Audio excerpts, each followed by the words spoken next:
Hi guys, it's Chef Jose Sarasola and this 12 days of Christmas recipes with Dowell.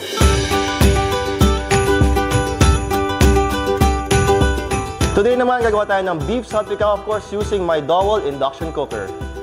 Ingredients for today: beef, olive oil, garlic, paprika, butter, soy sauce, Worcestershire sauce, oyster sauce, salt and pepper. Yung first step naman, season your beef with salt and pepper. Okay, let's start our cooking. Let's turn on our induction cooker. Yan.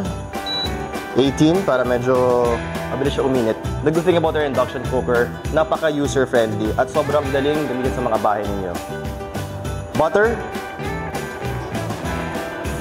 Tapos, konting olive oil.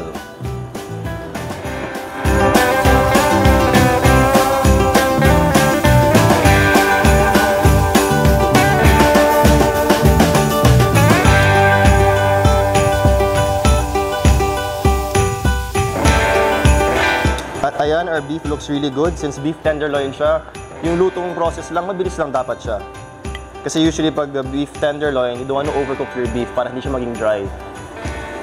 Next step naman, yung sauce. I'm actually using the same pan para yung flavors ng beef nandito pa rin sa loob. So, una yung garlic. Siyempre yung salpicao, very famous for being very garlicky, kaya the more garlic, the better.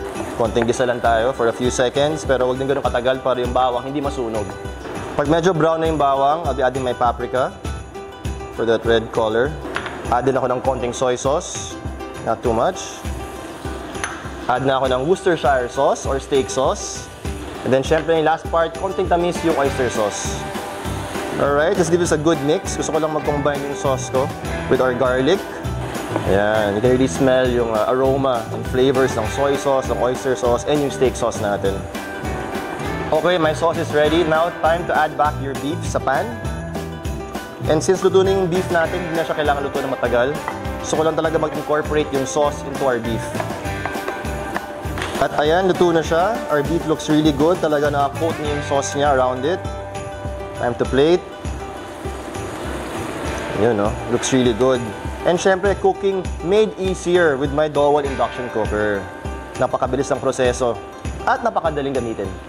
Ayan, syempre yung sauce natin with our garlic, our butter, and our amazing sauce. Syempre, huwag sayangin. Ito yung masarap. Okay, and of course, some spring onion for color. Ayan. Wow, look at that. Sobrang nakakagutom. Bagay ito talaga with rice. Or even bread. And that's my beef salpicao using my Dowell induction cooker. See you in my next video.